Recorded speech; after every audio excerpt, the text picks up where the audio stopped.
Não parece. Não. Aquilo que eu te falei, você parece mais com o Tim Maia do que parece que tem 50 anos. Você quer fazer o quê? Irmãos, é com muita alegria que recebemos aqui nessa noite, durante esse amanhã, à noite e terça-feira também, pastor Alex Cardoso, pastor presidente da Assembleia de Deus, não é Embu das Artes, é Vila... É Parque Esplanada, já mudou. Presidente, você chegou lá e mudou tudo, né? Irmãos, servo de Deus, tenho certeza de que Deus vai usá-lo poderosamente para abençoar as nossas vidas nessa noite, nessa manhã. Queria convidar a todos para se colocar de pé nesse momento, para recebermos este servo do Senhor. E como nós vamos dizer a ele nessa manhã, seja bem-vindo em nome de Jesus. Essa igreja já ama você. São 10 para meio-dia, para as 11. Eu estava tomando banho quente, veio água fria. A água aqui do tanque estava 50 graus que botaram hoje aqui. Falei que pelo amor de Deus, a gente batiza, mas não faz banho-maria, né? Pelo amor de Deus. Aí tem que botar uma água geladinha ali. Então estou meio... Parece que o cérebro cozinhou um pouquinho. Mas nós vamos ter 1h10, no mínimo, de ministração da palavra de Deus. Porque eu tenho certeza de que Deus tem um propósito conosco nessa manhã. Pastor Alex com a palavra. A paz do Senhor para todos. Chegamos nessa madrugada e alegremente estou aqui com vocês. Quero parabenizar aos batizandos pela sábia e mais inteligente decisão que tomaram na vida, que depois de terem aceitado a Cristo, terem efetivado o propósito de seguir as suas pegadas. E num gesto de terem descido as águas batismais, estavam confirmando a decisão e mostrando o quanto estão comprometidos com Cristo e a sua causa. Eu peço que vocês se sentem, por favor. Eu estou extremamente feliz por poder tomar parte desta história, fazer parte dessa história, porque a Assembleia de Deus de Caldas Novas é uma igreja histórica que faz história e que tem um líder histórico. Pastor André Lúcio Macalão é um pastor singular, é uma joia rara e cara. E vocês foram enriquecidos e têm sido enriquecidos por estarem debaixo do seu pastoreio, que é um pastoreio de excelência. Eu louvo a Deus porque dos meus 50 anos, 25 eu o conheço, ou talvez um pouco mais, e tenho me beneficiado muito com a sua amizade. Deus o abençoe, meu amigo. Quero aqui louvar a Deus pela vida de todos os pastores, obreiros, líderes, e a todos os irmãos e irmãs. Sentados como estão, permaneçam. Abram suas Bíblias em 2 aos Coríntios, capítulo 12. Os primeiros 10 versículos. 2 aos Coríntios, capítulo 12, do verso 1 ao verso 10.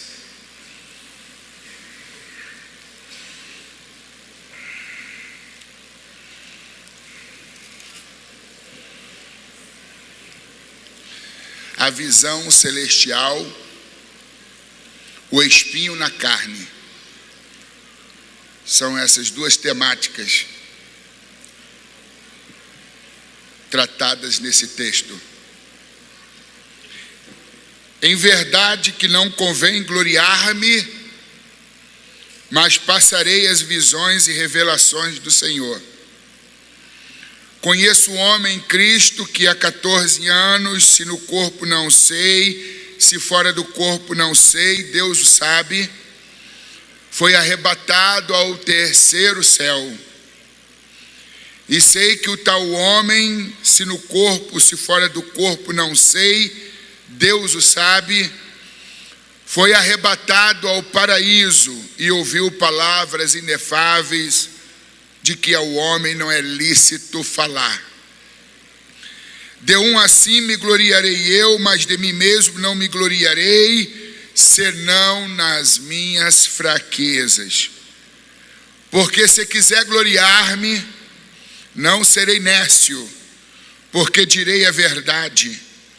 Mas deixo isto para que ninguém cuide de mim mais do que em me vê ou de mim ouve.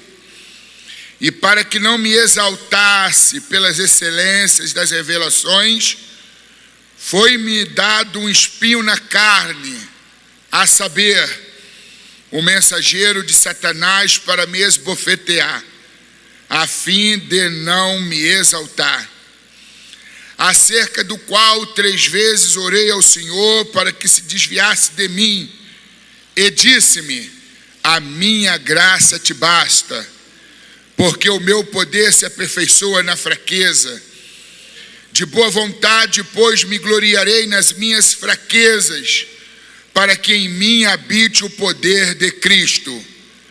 Pelo que sinto prazer nas fraquezas, nas injúrias, nas necessidades, nas perseguições, nas angústias por amor de Cristo, porque quando estou fraco, então sou forte.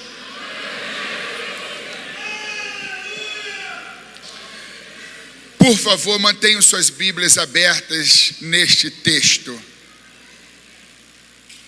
A gente pretende extrair algumas lições práticas e eficazes para as nossas vidas. Eu quero subordinar a minha fala ao texto lido e ao tema: não faça da sua vida um rascunho, porque talvez não dê tempo de passá-lo a limpo. Eu vou repetir: não faça da sua vida um rascunho, porque talvez não dê tempo de passá-lo a limpo. Quem se habilita a citar essa frase tema comigo? Vamos ver como é que fica? Não faça da sua vida um rascunho, porque talvez não dê tempo de passá-lo a limpo. Vamos mais uma vez? Não faça da sua vida um rascunho, porque talvez não dê tempo de passá-lo a limpo. Existe uma regra áurea para poder construir uma ideia, para elaborar um texto, para fazer uma redação. Os termos simples são início, meio e fim. Os termos técnicos, coesão e coerência. Muitas vezes eu tive uma ideia, mas não soube colocá-la bem clara no papel. De forma que, uma vez tendo escrito um texto, eu, quando fui fazer minha análise crítica, eu percebi de que o texto estava complicado. Estava claro na minha mente, mas obscuro no papel. E quem fosse lê-lo teria dificuldade de me compreender as minhas palavras. E sempre que eu me dei conta de que eu produzia um texto mal elaborado, eu amarrotava a folha e atirava na lixeira, considerando aquele texto um rascunho. E a gente vai se aprimorando, se dedicando a uma profissão, a um assunto, e a gente vai crescendo, até a gente chegar à excelência. Coisa que ainda eu não cheguei, mas estou buscando a excelência. O problema não é fazer de um texto um rascunho. A questão crucial é fazer da vida um rascunho. A pessoa, por mais inteligente, sábia, experiente, idônea, culta, experimentada que seja, ela é incapaz de escrever a própria história. Ela pode ser uma pessoa brilhante, um intelectual, pode elaborar poemas, poesias, textos jornalísticos, os mais encantadores. Mas quando o assunto é escrever a própria história, isso só Deus pode fazer.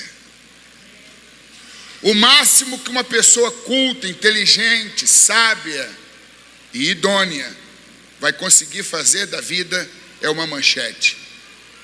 Mas uma manchete, ela impressiona hoje, mas amanhã ou na semana seguinte ela terá que dar lugar para uma outra manchete, porque as manchetes se tornam desinteressantes com o passar do tempo. Se você quer que a sua vida tenha sentido, significado, se você quer viver uma vida de excelência, então a caneta da tua vida não pode estar entre os seus dedos, mas a caneta da sua existência tem que estar nas mãos do Todo-Poderoso. Aprendeu a maior lição aquele que aprendeu a depender de Deus. Não existe pecado mais crasso do que a autossuficiência. A autossuficiência significa dizer que eu dou conta do recado sem Ele, que eu tenho a solução, independentemente se Ele intervir ou não, de que eu me tornei sábio, maduro o suficiente, inteligente o bastante para poder ter solução para o meu problema. A igreja de Laodiceia, ela pôs Jesus para fora. Era uma igreja nababesca, rica, poderosa, suntuosa, cheia de recursos.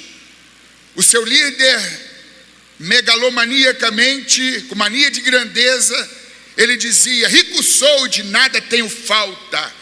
A caneta da sua vida estava entre os seus próprios dedos. Ele é que ditava as coisas, ele achava que dava conta do recado. Só tem que Jesus disse: não sabeis que és pobre, miserável, nu, cego e desgraçado? E Jesus, apesar de ser preterido, rejeitado, apesar de terem tirado a caneta das mãos dele, ele ficou lá do lado de fora, tomando sereno, ora chovendo, ora fazendo sol causticante, mas ele não desistiu daquela igreja que lhe deu as costas. E ele batia dizendo: eis que estou à porta e bato. Se alguém ouvir a minha voz e abrir a porta, eu entrarei, cearei com ele e ele comigo. E Jesus foi descentralizado. Jesus foi para a periferia. E as coisas não funcionam sem Jesus. Ele é a razão de todas as razões de nossas vidas. E a história daquela igreja teve um fim horrível. A igreja ficou fadada ao fracasso, porque eles pensaram que fossem capazes de escrever a própria história. Não tem como. Há muitos crentes que receberam Jesus como Salvador, mas não receberam Jesus como Senhor. Receberam Jesus como Salvador pela própria conveniência, para escaparem do inferno. Mas, insistentemente, são suas decisões e escolhas que prevalecem, mesmo em detrimento das decisões e escolhas que Deus orienta para que Ele possa escolhê-las. Nós estamos falando de um homem cuja história é linda. Estamos falando de um Saulo que se torna um Paulo, de um perseguidor que passa a ser perseguido, de um religioso que se torna cristão, de um legalista que se torna o maior representante da graça de Deus. Saulo é assim que ele entra na história. Um homem autossuficiente, um homem arrogante, um homem com títulos, um homem tarimbado, capacitado, prestigiado, privilegiado, um homem que tem conchavo político, um homem que tem apoio das maiores autoridades religiosas, um homem detentor de um currículo invejável, um homem de uma capacidade fenomenal. E ele então, como representante do judaísmo, como um fariseu, ele pega a própria caneta, a caneta da própria existência e diz: eu vou escrever a minha história. Mas ele pisa, prende cristãos, ele tem cumplicidade na morte de alguns deles, e ele começa a fazer da vida dele uma bagunça, ou por que não dizer, ele começa a fazer da vida dele um rascunho. Mas Deus dizia: Saulo, me dê a caneta da sua vida, tu está escrevendo tudo errado, sem pé e sem cabeça. Não pode ter um final bem se você está começando uma introdução sem eira e sem beira, sem pé e sem cabeça. Me dê a caneta. Mas ele era insensível demais. E o pior surdo é aquele que só ouve a ele mesmo, é aquele que perdeu a sensibilidade espiritual. Deus fala, fala, fala, fala, fala, fala, mas ele não ouve. Algumas pessoas são despertadas por Deus com tapinhas no ombro, enquanto outras só com safanão no pescoço. C.S. Lewis, um escritor clássico irlandês, ele diz que o sofrimento é o megafone que Deus usa para despertar o mundo surdo. O sofrimento é o megafone que Deus usa para despertar um crente surdo, uma autoridade surda, uma igreja surda, uma instituição surda. E Deus então, ele usa do sofrimento para poder ganhar o coração de Paulo, para fazer com que Saulo desista de escrever a própria história sangrenta, para escrever uma história cheia de graça. No caminho de Damasco, provavelmente numa montaria, num cavalo, numa mula, a Bíblia não diz, eu é que supunho. Ele vinha com alguns outros homens com ira sangue sedenta, com gosto de sangue na boca, desejo de vingança, pois ele havia sido informado que os cristãos estavam reunidos numa sinagoga lá em Damasco. Saulo e os seus homens, os seus asseclas, eles se dirigem para lá. Mas o que Saulo não sabia é que Deus já havia colocado um basta à perseguição implacável que ele patrocinava contra os cristãos. E foi ali, com as rédeas nas mãos, em cima da montaria, provavelmente do cavalo, em que Deus interveio. Uma glória tomou conta do lugar, parecia o sol ao meio-dia, um clarão, coisa tremenda. E ele então cai, e quando cai ele fica cego, e naquela condição de inércia, de inoperância, ele clama: Senhor, porque uma voz ecoou naquele lugar, dizendo: Saulo, Saulo, por que me persegues? E ele disse: Senhor, quem és? Eu sou Jesus, a quem tu me persegues. Ali Saulo tomou conta de que quem persegue a igreja, persegue o Senhor da igreja. Quem persegue o crente, persegue o Deus do crente. Que queres que eu te faça? Que você me dê a caneta. Você está fazendo da sua vida uma bagunça. Você está fazendo da sua vida um rascunho. Nem mesmo você consegue ler. Nem mesmo você consegue entender. Tem muita gente tomando atitudes precipitadas, impensadas, decisões irrefletidas. Tem muita gente dirigindo a própria vida e chega lá diante, dá com os burros na águas, se decepciona, se deprime, se angustia e diz: Deus, olha como eu estou. Olha a minha situação, minha vida, meu casamento, meu ministério, a minha vida. E Deus vai dizer: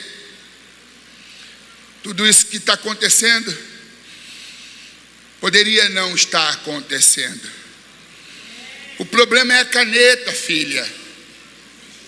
O problema é a caneta, meu filho. Está na mão de quem a caneta? Aquele que dá o segundo lugar para Deus não lhe dá lugar algum. Se Deus é o teu copiloto, então está na hora de você mudar de lugar.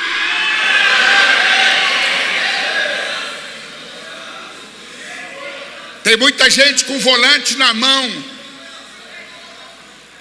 com o pé embaixo, acelerando pesado, na marcha de maior velocidade, fazendo curvas sinuosas, e quando colidem lá na frente, colocam a culpa em Jesus, dizendo: por que, se eu sou crente?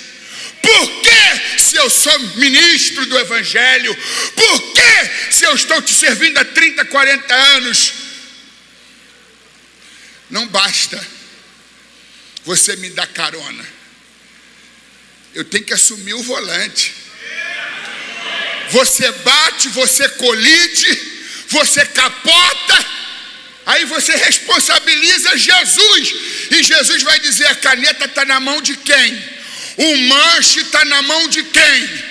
O volante está na mão de quem? Passe o volante da tua vida, do teu ministério, do teu casamento para as mãos de Jesus Cristo.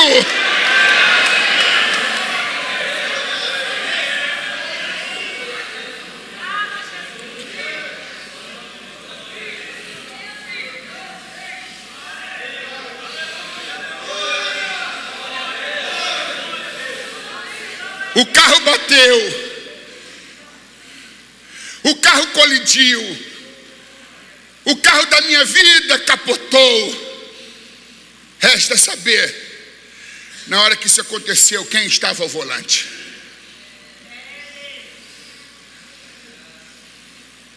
Desacelere, reduza as marchas, vá para o acostamento, freie, puxe o freio de mão, abra a porta do teu carro, saia, vai lá para o outro lado, gentilmente abre a porta para Jesus e diz: Jesus, por favor, me perdoe, fui muito tolo de achar que eu teria condições de dirigir o carro com o senhor aí no banco de carona. O volante é seu. O banco do motorista é seu. Lá é o teu lugar. O meu lugar é aqui. O meu papel é de coadjuvante. Vai lá, Senhor. Deixa Ele dirigir a tua vida. Deixa Ele assumir a caneta da sua existência. Não faça da tua vida um rascunho, porque talvez não dê tempo de passá-lo a limpo. O texto de 2 aos Coríntios, capítulo 12, verso 1 ao 10, diz assim: em verdade que não convém gloriar-me, mas passarei as visões e revelações do Senhor. Paulo, que havia sido Saulo, e que agora tem como maior desafio da sua vida nunca mais voltar a ser Saulo, mas continuar sendo Paulo, um homem dependente de Deus, um homem submisso à vontade de Deus. Ele recebe de Deus dons, talentos, habilidades e potencialidades. Ele se torna um ícone, ele se torna um instrumento poderoso nas mãos de Deus. Paulo, ele abandona aquela vida rasteira do judaísmo e passa a voar com as asas do cristianismo. E ele voa alto, alto, alto, alto, alto e muito alto. Ele então tem privilégios que muitos apóstolos e discípulos não tiveram. Um deles foi conhecer o céu pelo lado de dentro, ainda em vida. Ele passa por um fenômeno chamado arrebatamento.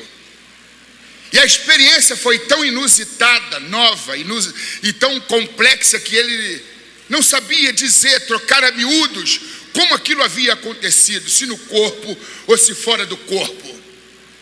Mas ele diz que foi arrebatado até o terceiro céu e ouviu palavras inefáveis de que ao homem não é lícito falar.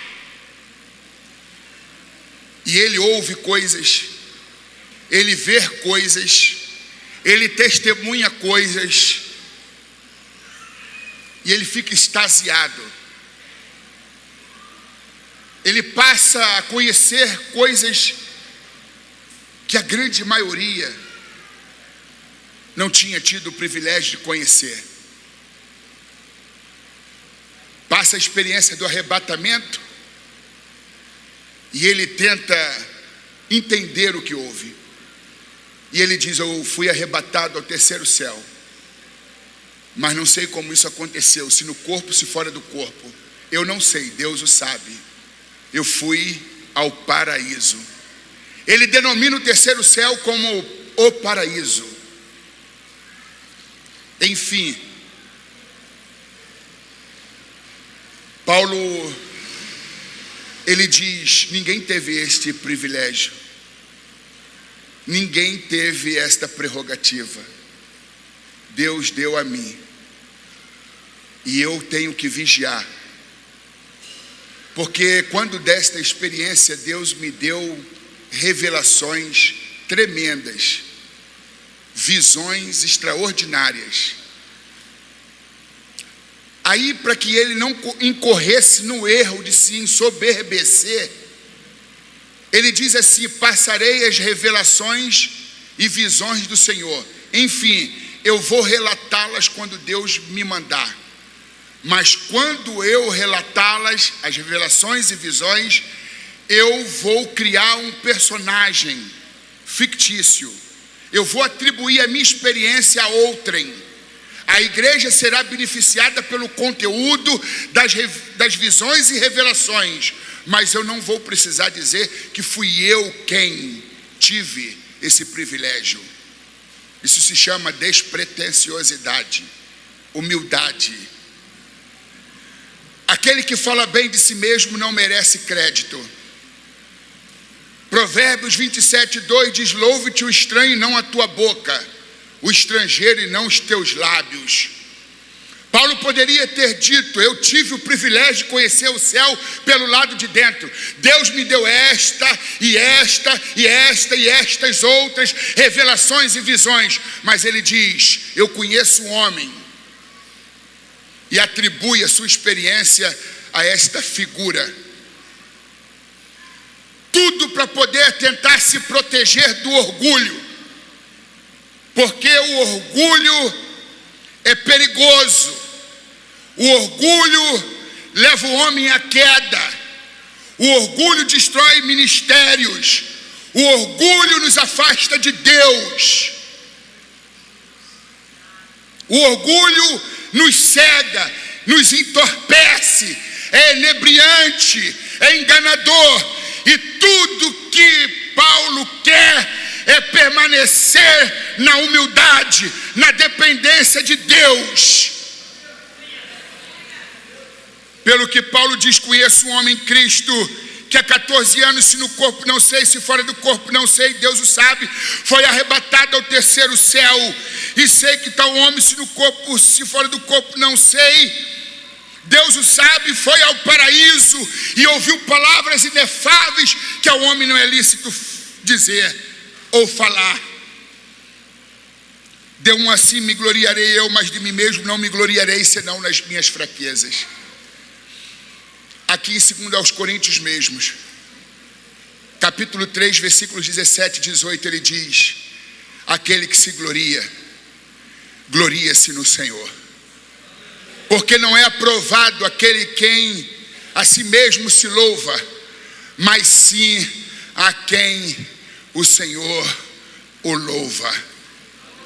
Para Paulo, Deus não estava interessado em ferir o nosso orgulho, e sim em destruir o nosso orgulho. Porque o orgulho bom é o orgulho morto. E Paulo então se conserva humilde. Ele se lembra do tempo da autossuficiência, do tempo da soberbia, do tempo do orgulho besta, em que ele se viu na contramão do Senhor. Ele se lembra da queda da montaria ou do cavalo, como vocês querem acreditar ou não. Ele se lembra daquela queda, dos 3 dias em que ficou cego, dependendo de alguém para tomar sua mão e o conduzir. E é assim que acontece. Existem quedas para o alto. Quando a gente está em cima do cavalo com as rédeas nas mãos, para que Deus? Para que orar? Para que jejuar? Para que vir à igreja? Estamos em cima do cavalo, com as rédeas nas mãos. Sensação de onipotência. Mas aí o cavalo tropeça, a gente vai para o chão, Deus apaga todas as luzes, a gente fica no escuro, e como cegas apalpadelas querendo encontrar uma saída, aí a gente depende de alguém para nos conduzir. A gente então se volta a Deus dizendo: que queres que eu faça? É simples. Passa a caneta para minhas mãos. Aí Paulo diz: para que não me exaltasse pelas excelências das revelações do Senhor, foi-me dado a saber um espinho na carne, um mensageiro de Satanás, para me esbofetear, a fim de não me exaltar. A. Wilson Tozer, um pastor nascido na Pensilvânia, nos Estados Unidos da América do Norte. Ele diz que se Deus tem uma obra muito poderosa na sua vida, se Deus pretende te usar com muita autoridade e poder, então Ele vai esmagar você. Contudo, Deus não esmaga para matar, Deus esmaga para lapidar, para forjar o caráter de Cristo, para preparar, capacitar, aperfeiçoar para depois usar. Antes de Deus trabalhar através de você, Ele vai trabalhar em você, na interioridade do teu ser. É por isso que muitas pessoas primeiro têm que passar pela experiência da queda do cavalo, tem que dar com os burros na águas, às vezes tem que ficar no escuro, no apagão geral, para poder se voltar a Deus. Há muita gente que só tem um encontro com Deus na escuridão, na queda, na falência, na perda, no dano, na catástrofe, na desordem. Por isso que é muito bom se render a Cristo em qualquer situação, porque quem não se rende a Cristo se rende ao caos. Quem não se rende a Cristo se rende ao caos. Eu sei que depois daquela experiência da queda no caminho de Damasco, Paulo confiou a caneta da sua vida nas mãos de Deus e deixou a caneta da sua existência nas mãos de Jesus. E Saulo disse: Jesus, a partir de hoje, quem escreve a minha história é o Senhor. E já estou crucificado com Cristo. Não vivo mais eu, mas Cristo é que vive em mim. A vida que eu agora vivo na carne, eu a vivo no Filho de Deus que me amou e se entregou a si mesmo por mim. Desde agora ninguém me quiete, porque eu trago no meu corpo as marcas do Senhor Jesus Cristo. Porque o mundo está crucificado para mim e eu estou crucificado para o mundo. A partir de agora eu considero os meus diplomas, o meu currículo, a minha história. Eu considero tudo que eu possuo como lixo, como esterco, para poder ganhar Jesus. Para mim, Jesus é a coisa mais importante. Jesus é a coisa mais interessante. Jesus é a coisa mais fascinante da minha vida.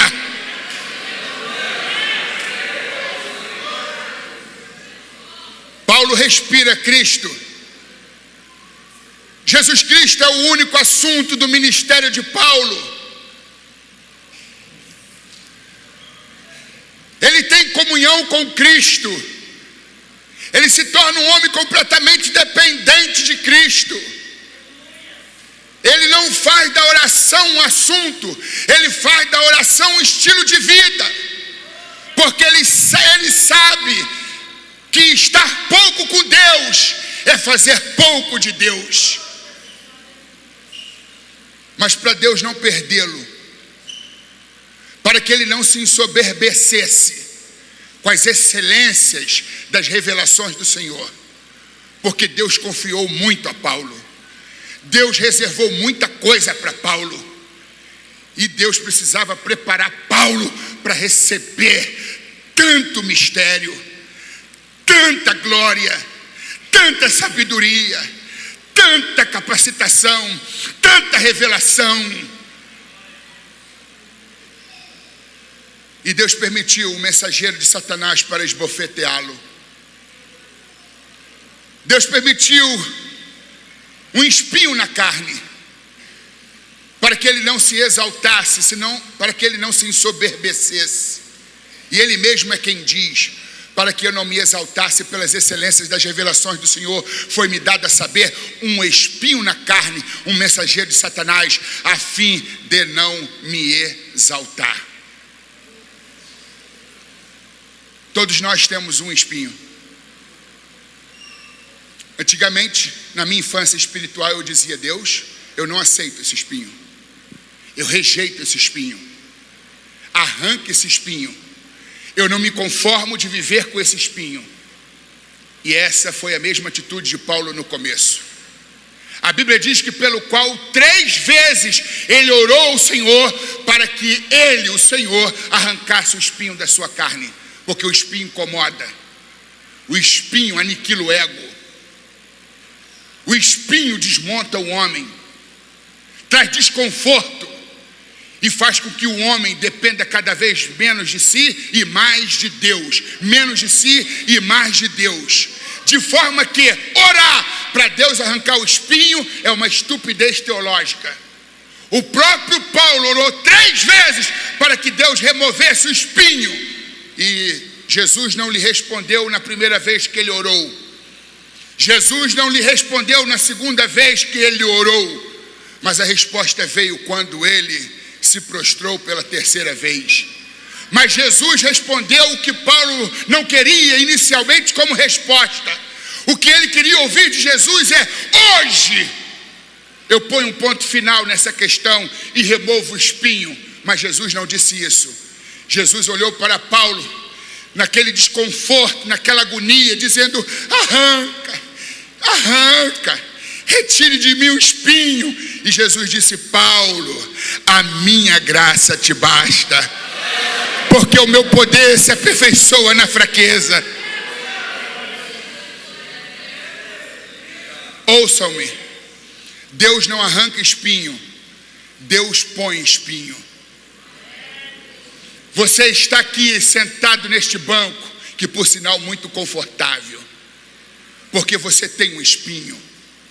Você ainda ora e chora, implora, você ainda vem à igreja, você ainda dobra os seus joelhos, porque você tem um espinho. Se Jesus arrancar o espinho, você escapole. Se Jesus arrancar o espinho, você cai fora. É o espinho que te faz reconhecer que você depende dele. É o espinho na tua carne que faz você orar. É o espinho na carne que te convence de que você precisa vir à igreja. Sem um espinho a gente se torna autossuficiente. Sem um espinho a gente toma a caneta da mão de Jesus e diz: deixa que agora eu resolvo. Deus não queria um Paulo São. Deus queria um São Paulo. Porque os sãos não precisam de médico. E a igreja é um hospital, é um pronto-socorro. A igreja é uma clínica da alma. Ninguém aqui está curado de todo. Nem mesmo os que nasceram em berço evangélico. Deus ainda não terminou a sua obra em nós. Muita coisa foi curada, mas muita coisa ainda precisa de cura. A diferença é que existem uns mais doentes, outros menos doentes, mas todos somos doentes. Mas temos um bom médico, o médico dos médicos, o Senhor Jesus Cristo.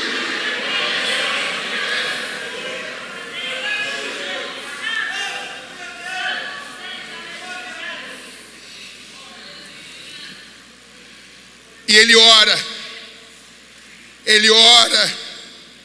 Ele ora, arranca, eu não suporto, eu não aguento, põe um basta, põe um ponto final, remova o espinho. E Jesus disse: eu não arranco, eu ponho. Cristão vitorioso tem olhos marejados, coração quebrantado e joelhos dobrados. A minha graça te basta. A minha graça te basta. Para você que veio aqui hoje dizendo: Deus está doendo, que incômodo, que desconforto, que humilhação, que provação, que luta, que dificuldade. A resposta é a mesma para você: a minha graça te basta. A minha graça te basta. A minha graça te basta. A minha graça te basta. A minha graça te basta.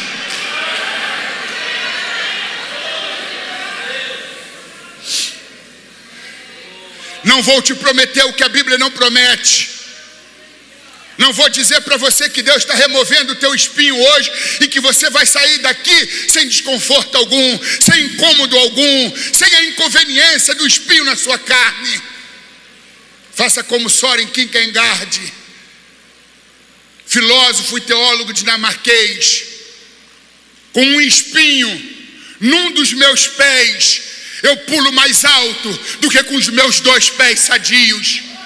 Mesmo que você não esteja de todo sadio, você está debaixo da graça.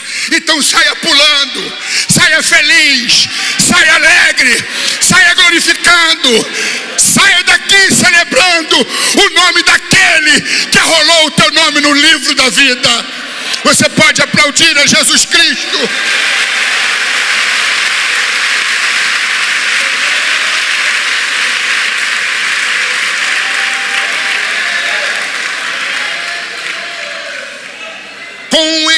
Com um espinho num dos meus pés, eu pulo mais alto do que com os meus 2 pés sadios.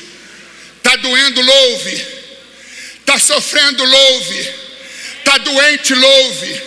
Está desempregado, louve. A empresa abriu falência, louve. Passou por um momento de perda de um ente querido, louve.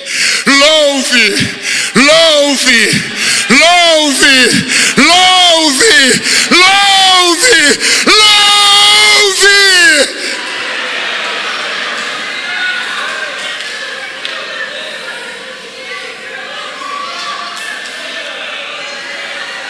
Santo Agostinho, bispo de Hipona, teólogo negro, africano, argelino, ele diz que cada crente deveria ser um aleluia da cabeça aos pés.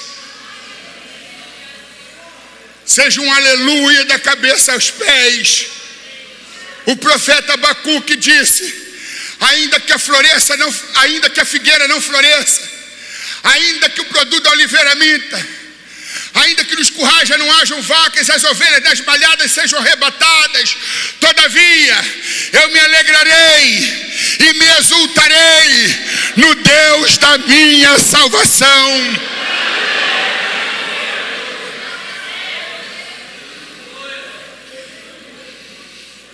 Paulo então, mesmo tendo ouvido uma resposta que não era a que ele queria recebê-la, ele se conforma, pois ele é um homem submisso. Ele diz para Jesus: de boa vontade, pois, regozijar-me-ei no que diz respeito às minhas fraquezas, às minhas angústias, às minhas tribulações, às minhas necessidades, porque quando penso que estou fraco, então eu sou forte. Você é fraco, mas quando a graça vem, você fica forte. Você é fraco, mas quando a graça vem, você fica forte. Eu tinha tudo para ser um homem revoltado, tudo para ser um homem amargo. Friedrich Nietzsche diz: acautelai-vos para que, tendo que conviver com pessoas amargas, não venha também se tornar amargo. Acautelai-vos para que você, tendo que conviver com monstros, não venha também se tornar um monstro. Porque quando você olha muito tempo para o abismo olha muito tempo para você e você fica com cara de abismo. O sol que endurece o barro é o mesmo que derrete a cera. A luta, a aflição na vida de uns os tornam pétricos, enrijecidos, duros, revoltados. As mesmas lutas na vida de outros os tornam flexíveis, maleáveis, ponderados, comedidos, humildes. Resta saber se a luta está te tornando duro, enrijecido, ou está fazendo de você uma pessoa mais humana, mais sensível, mais simples, mais humilde. O importante não é o que nos acontece, mas como a gente reage ao que nos acontece. O vento não derruba a árvore que se curva. O vento está soprando, minha irmã. O vento está soprando, meu irmão. Não estufa o peito para esbravejar contra os céus. Não fale nada.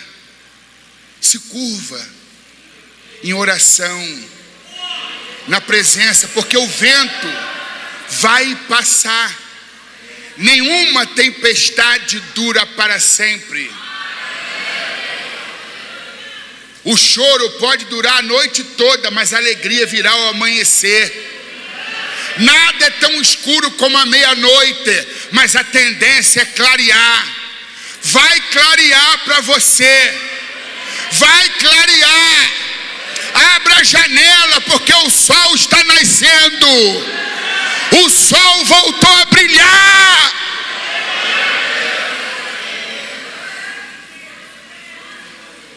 Eu tenho uma esposa que se trata de câncer de mama, inclusive já perdeu a mama. fez quimioterapia, perdeu os cabelos da cabeça, já entrou e saiu da depressão por diversas vezes. Eu tenho um filho chamado Alex Juan, de 16 anos, com idade mental de 5, que tem crâniosinostose e uma síndrome chamada síndrome de Carpenter. Uma criança que tem dificuldades, uma criança que não conseguiu ainda se alfabetizar, apesar dos melhores colégios e professores. E muitos outros problemas. Este homem de 1,90 m, com mais de 135 quilos, foi paraquedista militar. Desde criança, aventureiro, lobinho, escoteiro, sênior. Um homem forte, viril. Mas que aos 30 anos foi diagnosticado com fibromialgia e outros problemas no nervo e nos ossos. Eu prego com dor, eu durmo com dor, eu acordo com dor, eu me abaixo com dor, eu caminho com dor, eu subo escada com muita dor.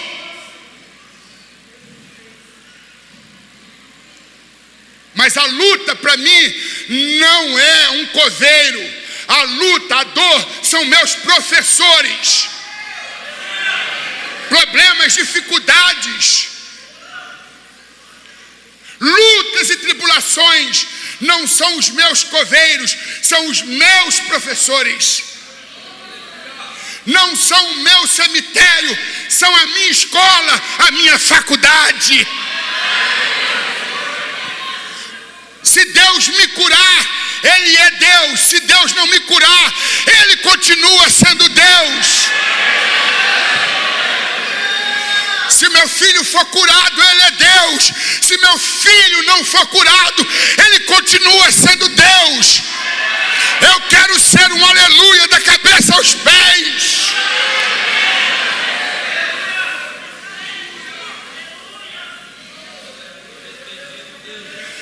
Transforme o teu limão em limonada. A vida dá limão ácido, amargo e azedo para cada um de nós.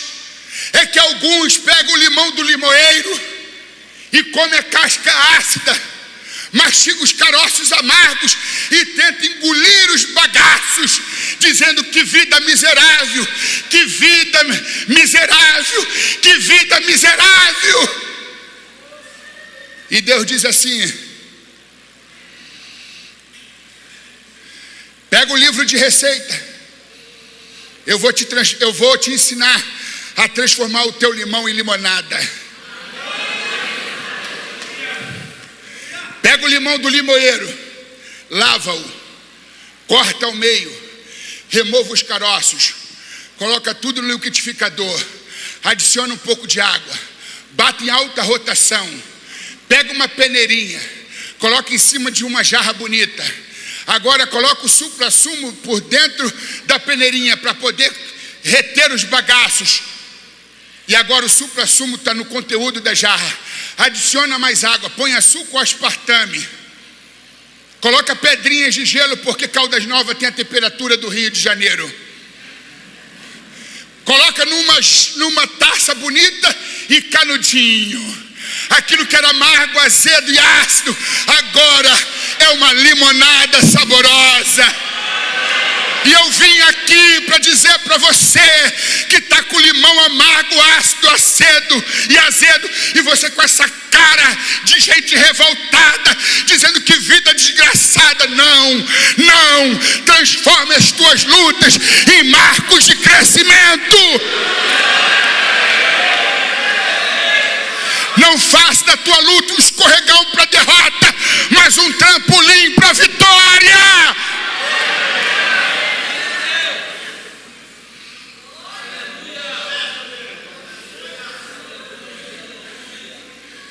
Eu escolhi ser feliz e fazer felizes os outros. Eu tenho 4 filosofias de vida: amar sempre, perdoar rapidamente, sorrir e fazer sorrir. E eu quero terminar. Se meu líder, pastor, me permite, eu posso tirar esse paletó. Obrigado. Gordo, hipertenso, com a temperatura de Caldas Novas, só não vou a óbito porque Deus tem um plano na minha vida. Muito obrigado. Diga comigo, não faça da sua vida um rascunho, porque talvez não dê tempo de passá-lo a limpo.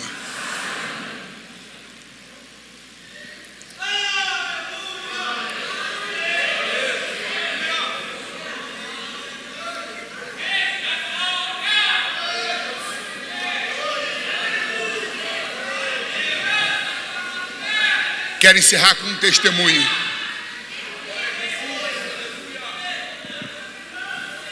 Sancler Cardoso. Diga comigo, Sancler Cardoso. Eu sou de uma família de 10 irmãos, sendo eu o nono, o penúltimo. Sancler Cardoso, se tivesse vivo, estaria com 62 anos, tendo em vista que eu fiz 50 ontem. Apesar de ele ser bem mais velho do que eu, ele me tinha como seu mentor, orientador espiritual.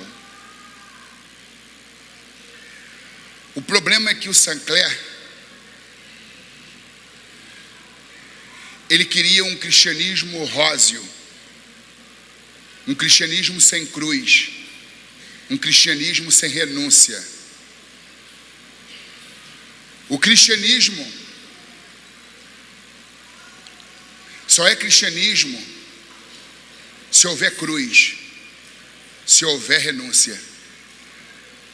O evangelho não é rosa, é vermelho. Remete ao sangue de Jesus que foi derramado na cruz do Calvário. Remete ao tema do sacrifício. Todo aquele que quiser viver piamente em Cristo Jesus padecerá perseguição. Paulo escreveu a Timóteo: sofra, pois, comigo como um bom soldado de Jesus Cristo. E o próprio Jesus nos alertou que no mundo teríamos aflições. Então não dá para poder aderir a uma teologia de um evangelho rosa. O evangelho é vermelho. O meu irmão queria Cristo, mas não queria viver debaixo do seu domínio e do seu senhorio. Por muitas vezes eu o alertei, mas sempre fez ouvidos moucos. Como Demas, ele desamparou a Paulo, e não só a Paulo, mas a Cristo propriamente dito, amando o presente século. E o meu irmão tinha uma fascinação pelo mundo,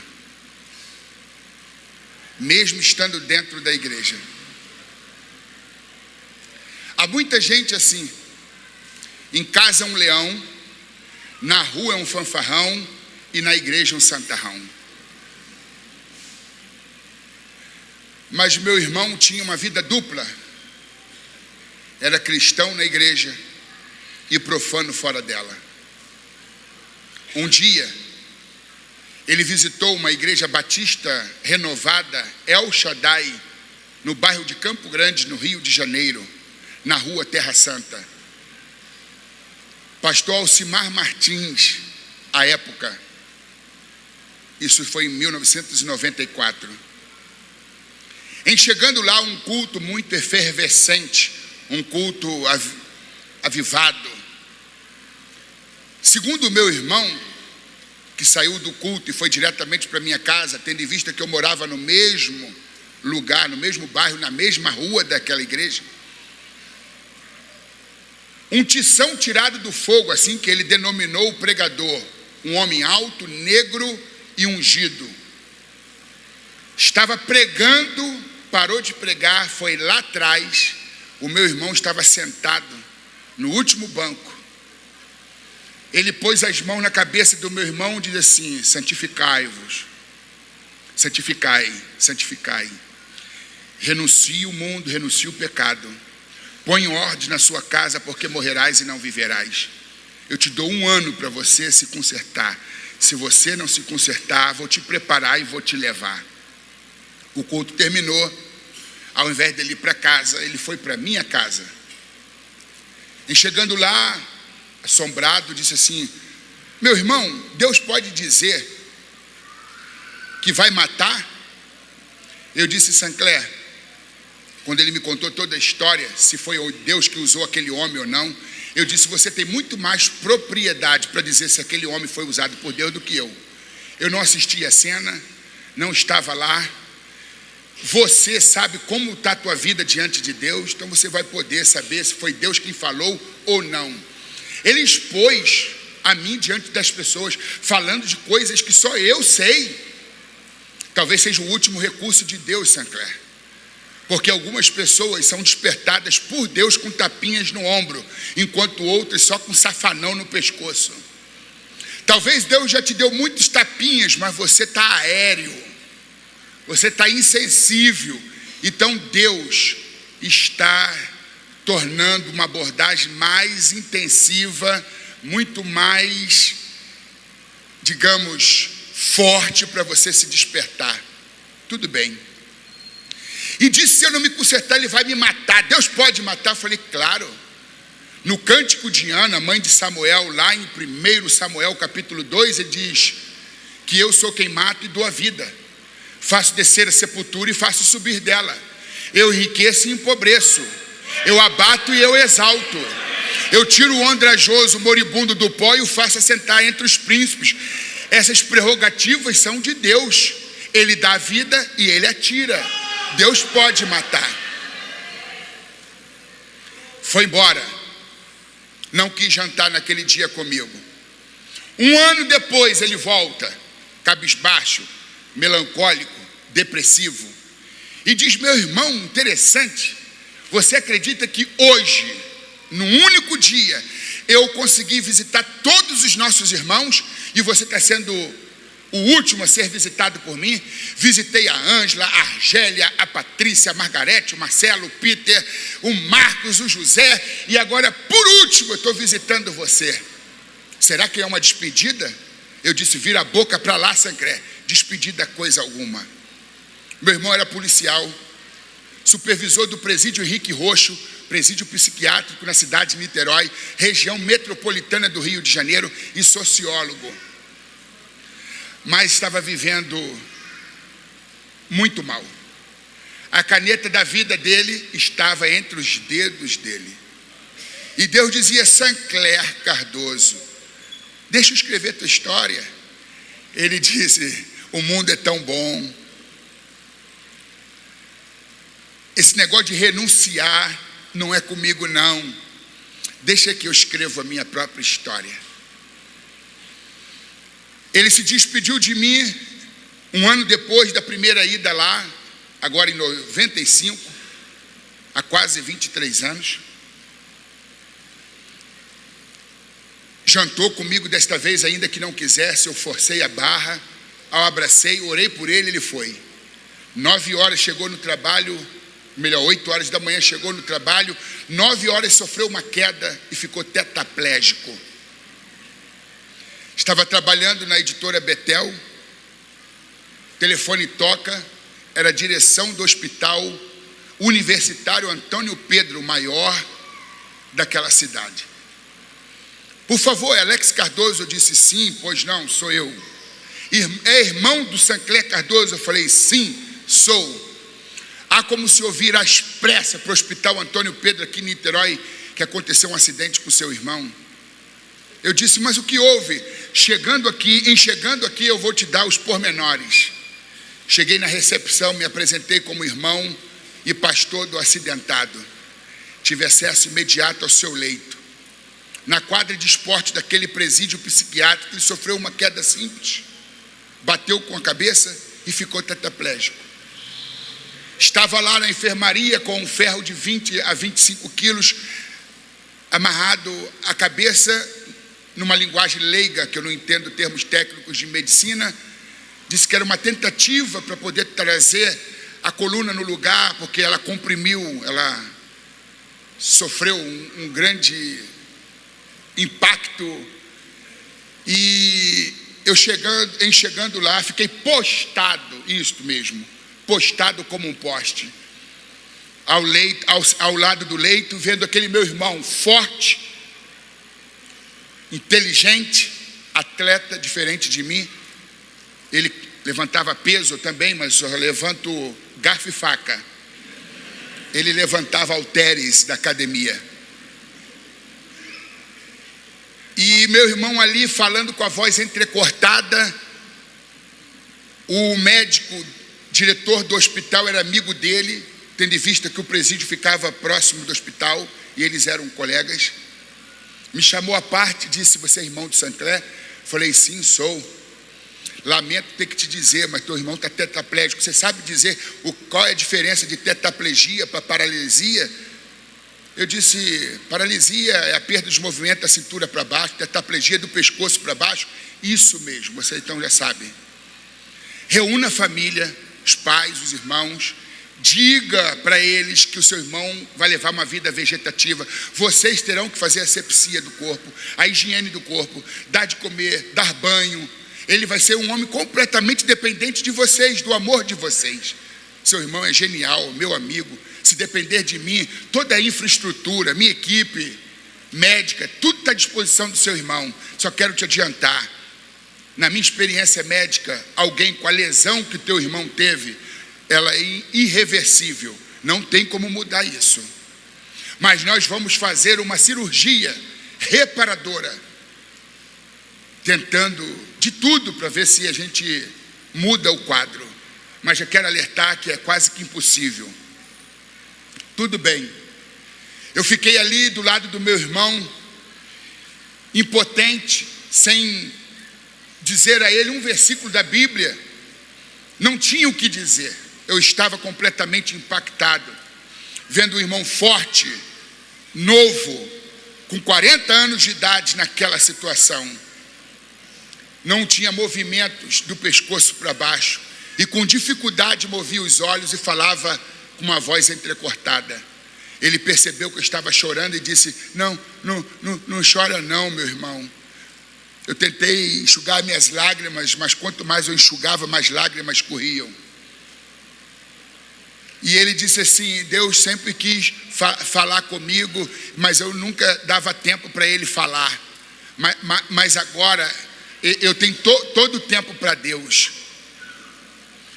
E não se preocupa não, meu irmão, porque eu fiz um concerto com Deus. E eu tenho certeza que eu vou ser curado. E eu vou ser um pregador igual você. Eu vou falar do amor de Deus igual você. Mas ainda que Deus não me cure, não se preocupe, porque eu já entreguei a caneta da minha vida nas mãos dele. E eu queria te pedir algo, Alex. Eu falei: diga, Sancler, por onde você passar, nas igrejas que você visitar e pregar a palavra, se Deus tocar no teu coração, diga para o povo o que Deus disse para mim. E eu falei: o que Deus disse para você, Sancler? Deus disse assim: quando o homem não para, Deus para o homem. E Deus me parou, porque eu não quis parar. Eu disse: eu prometo, quando Deus me tocar, eu vou falar. Ok? E eu chorei muito. 8 dias depois da internação e da queda, foi feita uma cirurgia, mas houve um rompimento da medula, e meu irmão entrou em óbito, e eu fui chamado outra vez, desta vez para poder liberar o seu corpo no necrotério. O que eu quero dizer no final da minha fala? O meu irmão deixou para entregar a caneta da vida dele, depois que já não podia mais sair do leito. Tem muita gente que só resolve entregar a caneta da própria existência depois que está entubada no CTI, na unidade intensiva. Aí entrega a caneta na mão do Senhor. Tudo bem, Deus aceita. Que bom que ainda em vida, ainda há tempo, você resolveu entregar a caneta. Mas entregue a caneta enquanto você tem fôlego, força, vigor. Quando o meu irmão entregou a caneta para Deus, tetraplégico, Deus tirou a cabeça, ilustrativamente falando, examinou meu irmão. Aí Deus pegou e disse assim: mas Sancler, você gastou a tinta toda da tua vida escrevendo a história do teu jeito. O que eu vejo aqui é uma simples gotícula. Não dá mais para escrever nenhuma história para você. Apenas vou usar essa gotícula para colocar um ponto final. Liberei o corpo do meu irmão e fui com a caravan, à época, até o cemitério Jardim da Saudade, em Paciência. Teve todas as honras que um policial honrado tem. Voltei para a casa dele, os diplomas estavam na parede, a bicicleta no corredor, o carro na garagem, roupas novas que nunca usou no armário. E me veio à mente: que é a vossa vida? É um vapor que aparece e logo desvanece. Palavras de Tiago. A morte é certa, a hora que é incerta, nem rei nem papa a morte escapa, e não serei eu, Alex Cardoso, de carne, ossos, sangue, músculo e pele, comedor de arroz, feijão e ovo, que vai ficar para semente.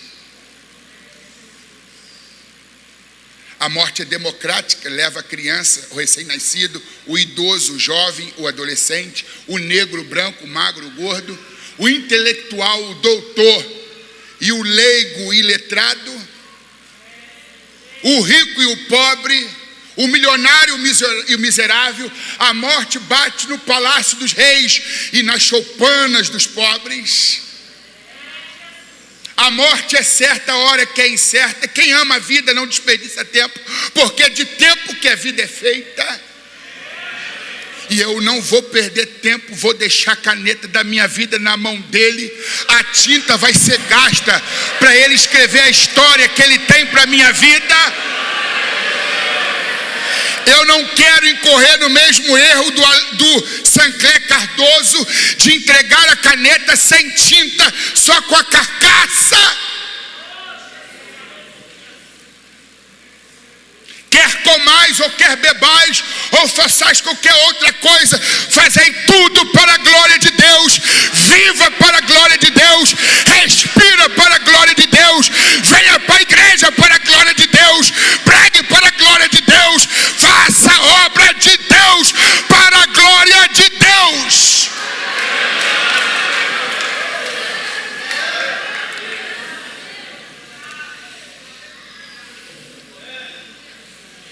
$22 anos já se passaram, que ele já se foi.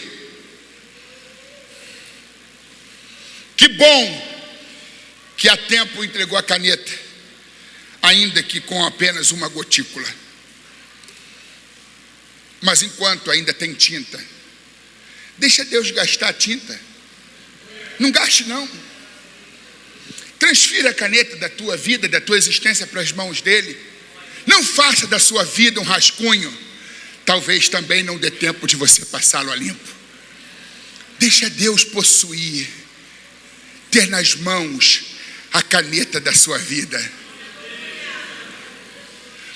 Quando Saulo entrega a caneta nas mãos de Jesus, Deus faz de Saulo um Paulo.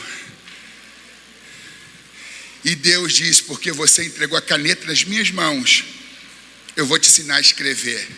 Escreve aí Filipenses, a epístola da alegria, mesmo estando você no cárcere. Escreve Colossenses, Tessalonicenses. Escreve Éfesos, vai confortar a minha igreja, vai confortar o meu povo, edificar o meu povo. Não faça da sua vida um rascunho, porque talvez não dê tempo de passá-lo a limpo. Diga comigo, não faça da sua vida um rascunho, porque talvez não dê tempo de passá-lo a limpo. Vocês podem aplaudir a Jesus.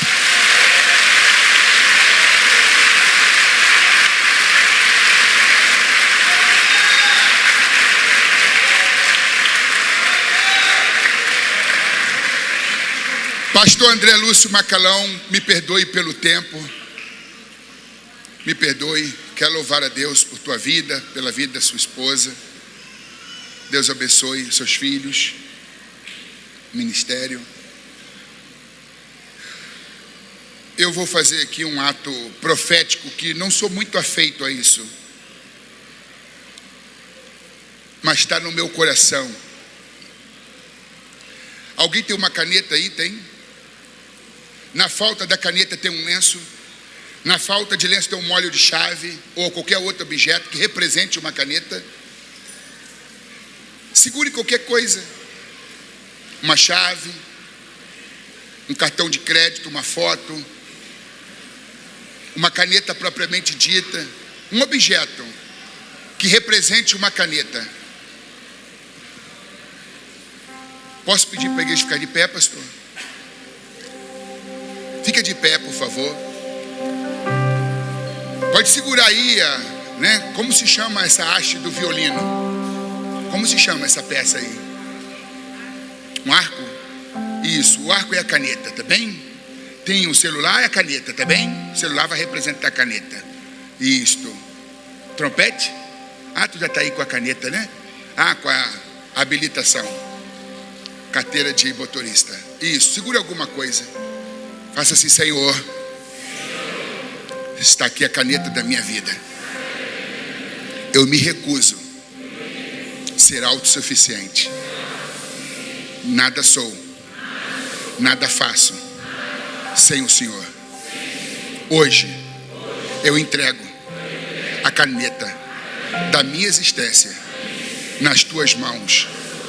Aconteça o que acontecer, a caneta vai permanecer nas tuas mãos.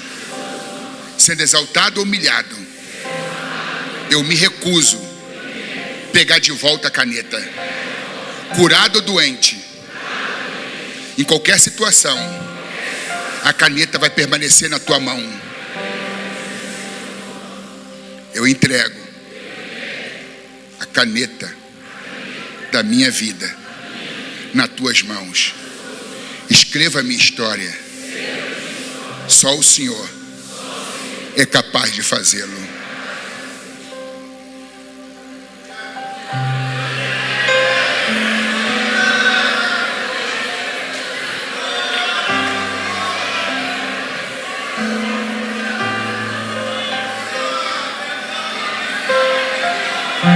A caneta está na tua mão, Senhor. A caneta da Sônia, da Maria, da Tereza, da Raquel, da Fernanda, da Margarete, da Ângela, da Angélica. A caneta da Patrícia. A caneta do Marcelo, do Mário, do Fernando. A caneta do Marcos, do Alexandre, do Daniel, do Rogério, do Pedro. A caneta do José.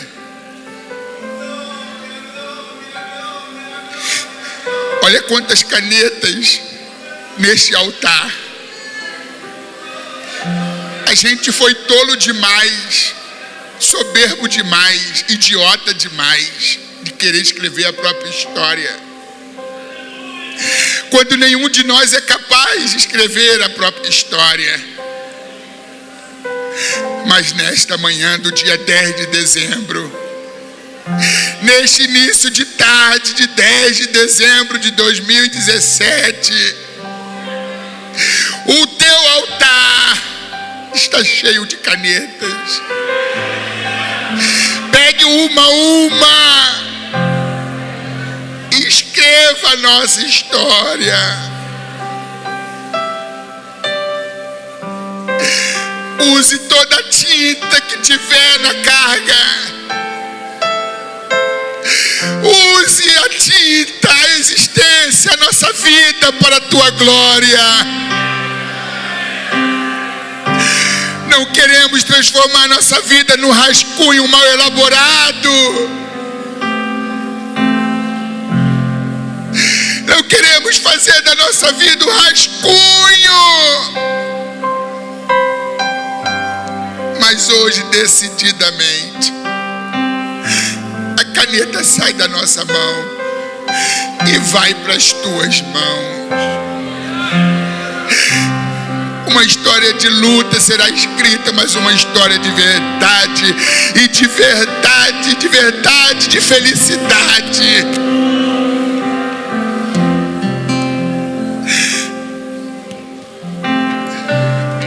Uma história vitoriosa, de superação.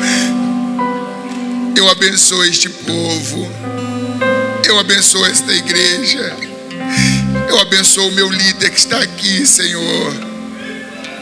Eu abençoo todos os demais pastores, dirigentes de congregação. Eu abençoo este povo, essa orquestra. Eu abençoo os jovens. Eu abençoo os novos convertidos que desceram as águas nesse dia. Eu abençoo este campo da Assembleia de Deus de Caldas Novas. Abra os céus e que a tua glória esteja sobre nós. Abençoo meus irmãos, eu abençoo as minhas irmãs, eu abençoo esta igreja. E se você sente crer que foi tocado por Jesus e abençoado por Ele, então coloca o objeto sobre o banco, coloca o objeto no bolso ou na bolsa e aplauda fortemente a Jesus Cristo, o teu Salvador.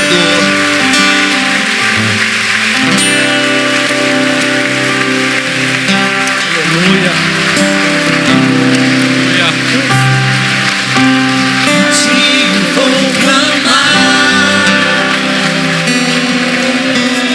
Pode ser bem baixinho.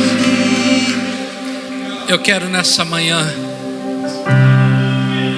perguntar se há alguém aqui que ainda não entregou a sua caneta nas mãos de Jesus, porque nunca entregou a sua vida a Ele, porque não o conhecia. Eu gostaria de nessa manhã de orar por você. Você que quer tomar uma decisão hoje, eu quero entregar a minha vida a Jesus. Há alguém nessa tarde que quer tomar essa decisão? Eu quero entregar a minha vida a Jesus. Meu convite é para você que está aqui dentro, você que está ouvindo aí fora.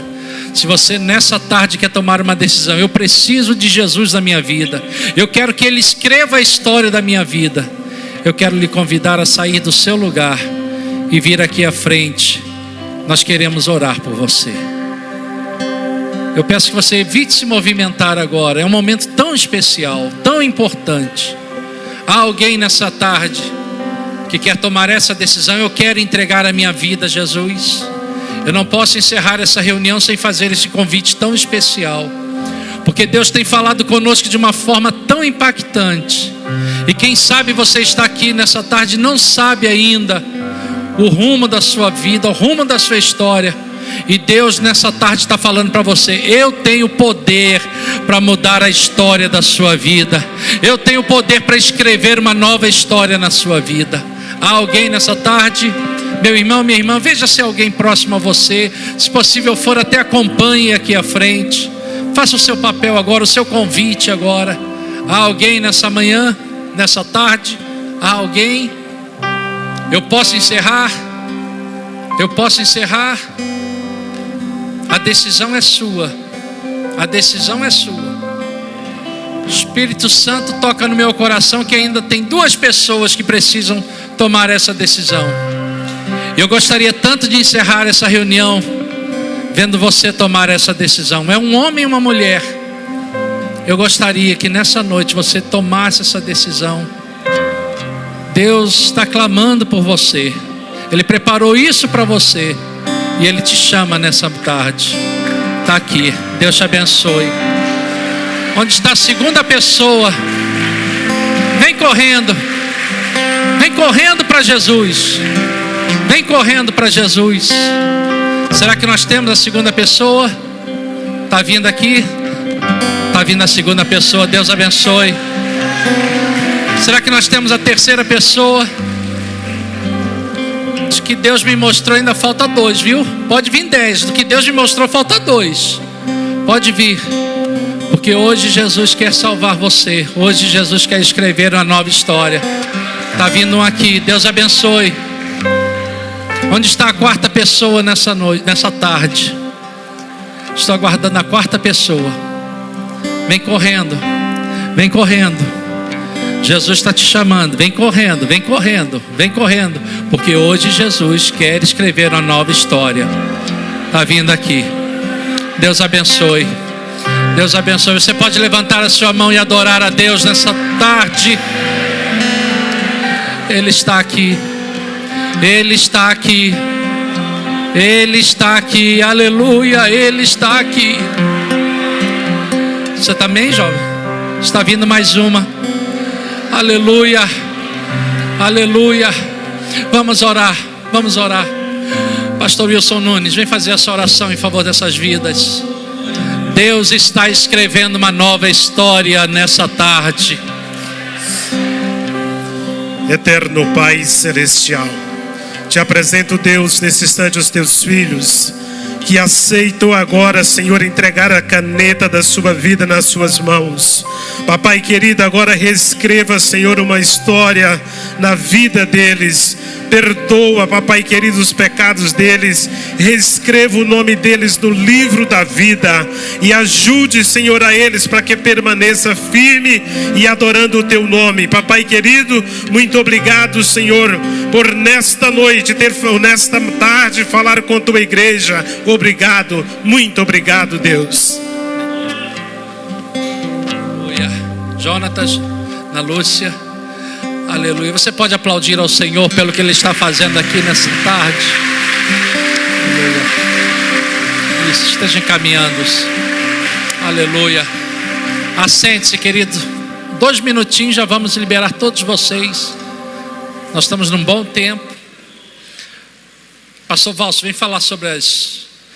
Quero apenas lembrar aos irmãos, às 18h30. Que horas? 18h30 vai começar o culto dessa noite. Pastor Alex vai estar ministrando mais uma vez a palavra do Senhor. Quem foi edificado pela palavra do Senhor nessa tarde? Hoje à noite ele vai estar ministrando. E os obreiros, às 14 horas, nós estaremos dando início à nossa reunião. Pastor Walter. Meus irmãos, quero que você preste atenção, me ajuda aqui. Nós preparamos um monte de buffet para andar rápido as filas. Nós temos um aqui de fora que era dos anciões, agora não é mais. Aqui vai ser para o povão, para todo mundo. Porém, encostando aquela parede do refeitório, do lado de fora, é a fila dos nossos anciãos. Eles vão comer lá dentro e nós reservamos para eles lá uns 80 lugares só para os anciãos. Então eu quero te pedir, para os anciãos, não é para levar o neto, nem a filha, nem a neta, é para você que é ancião, tá bom? Porque senão os diáconos é brabo, tão amarrado, tão nervoso hoje, estou brincando. E não vai deixar sentar, é só para os anciãos. Os netos vai sentar em outros cantos, vai ficar em pé, comer agachado. Os dirigentes lá em cima, mais uma vez, dirigente, é para você e a sua família, não é para o seu vice, não cabe lá em cima, não temos espaço. Aqui dentro do refeitório nós temos 3 lugares para servir. Então nós temos aí hoje 7 lugares para servir. Então vai ser muito rápido, tenham paciência. Não tem lugar para todo mundo sentar, mas senta em cima da batata da perna que dá certinho. Amém. Meus irmãos, todos os obreiros, todas as irmãs, as pastoras, todos, reunião vai ser todos aqui, reunião mista. Não tem mais aquela reunião das irmãs lá, os irmãos não, é todos os obreiros aqui para a nossa reunião a partir das 14 horas. Amém? Amém. Que horas vai começar hoje à noite? Porque assim como o Senhor te trouxe, Ele vai te levar em paz. Amém, meus irmãos?